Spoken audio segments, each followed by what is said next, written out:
Put God first in everything you do. Everything that you think you see in me, everything that I've accomplished, everything that you think I have, and I have a few things, everything that I have is by the grace of God. Understand that. It's a gift. 40 years ago, March 27th, 1975, it was 40 years ago, just this past March, I was flunking out of college. I had a 1.7 grade point average. I hope none of you can relate. I had a 1.7 grade point average.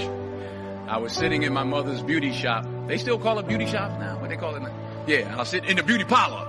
I was sitting in my mother's beauty parlor, and I'm looking in the mirror, and I see behind me this woman under the dryer. And every time I looked up, she was looking at me, just looking me in the eye. And I didn't know who she was, and I said, she said, somebody give me a pen, give me a pencil. I have a prophecy. March 27, 1975. She said, boy, you are going to travel the world and speak to millions of people. Now, mind you, I was flunked out of college. I'm thinking about joining the army. I didn't know what I was going to do, and she's telling me I'm going to travel the world and speak to millions of people. Well, I have traveled the world, and I have spoke to millions of people. But that's not the most important thing, the success that I had. The most important thing is that what she taught me and what she told me that day has stayed with me since. I've been protected. I've been directed. I've been corrected. I've kept God in my life, and it's kept me humble. I didn't always stick with him, but he always stuck with me. So stick with him in everything you do. If you think you want to do what you think I've done, then do what I've done and stick with God. Number 2, fail big. That's right. Fail big. Today's the beginning of the rest of your life, and it can be very frightening. It's a new world out there. It's a mean world out there, and you only live once. So do what you feel passionate about. Take chances professionally. Don't be afraid to fail. There's an old IQ test, was 9 dots, and you had to draw 5 lines with a pencil within these 9 dots without lifting the pencil. The only way to do it was to go outside the box. So don't be afraid to go outside the box. Don't be afraid to think outside the box. Don't be afraid to fail big, to dream big. But remember, dreams without goals are just dreams, and they ultimately fuel disappointment. So have dreams, but have goals. Life goals, yearly goals, monthly goals, daily goals. I try to give myself a goal every day. Sometimes it's just to not curse somebody out. Simple goals, but have goals. And understand that to achieve these goals, you must apply discipline and consistency. In order to achieve your goals, you must apply discipline, which you've already done, and consistency every day, not just on Tuesday and miss a few days. You have to work at it every day. You have to plan every day. You've heard the saying, we don't plan to fail, we fail to plan. Hard work works. Working really hard is what successful people do.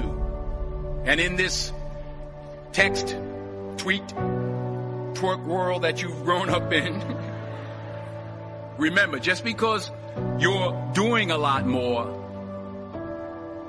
doesn't mean you're getting a lot more done. Remember that. Just because you're doing a lot more doesn't mean you're getting a lot more done. Don't confuse movement with progress. My mother told me, she said, yeah, because you can run in place all the time and never get anywhere. So continue to strive, continue to have goals, continue to progress. Number 3,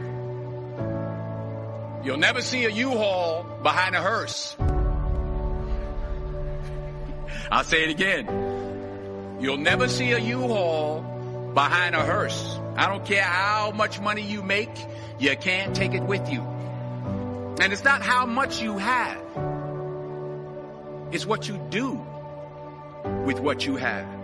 We all have different talents. Some of you will be doctors, some lawyers, some scientists, some educators, some nurses, some teachers. Yeah, okay. Some preachers. The most selfish thing you can do in this world is help someone else. Why is it selfish? Because the gratification, the goodness that comes to you, the good feeling that I get from helping others, nothing's better than that. Not jewelry, not big house I have, not the cars, but it's the joy. That's where the joy is, in helping others. That's where the success is. Finally, I pray that you put your slippers way under the bed tonight, so that when you wake up in the morning, you have to get on your knees to reach them. And while you're down there, say thank you for grace. Thank you for mercy. Thank you for understanding. Thank you for wisdom. Thank you for parents. Thank you for love. Thank you for kindness. Thank you for humility. Thank you for peace. Thank you for prosperity. Say thank you in advance for what's already yours. That's how I live my life. That's why I am. One of the reasons why I am today. Say thank you in advance for what is already yours. True desire in the heart for anything good is God's proof to you sent beforehand to indicate that it's yours already. I'll say it again. True desire in the heart, that itch that you have, whatever it is you want to do, that thing that you want to do to help others and to grow and to make money, that desire, that itch, that's God's proof to you, sent beforehand already to indicate that it's yours. And anything you want good, you can have. So claim it. Work hard to get it. When you get it, reach back. Pull someone else up. Each one, teach one. Don't just aspire to make a living. Aspire to make a difference.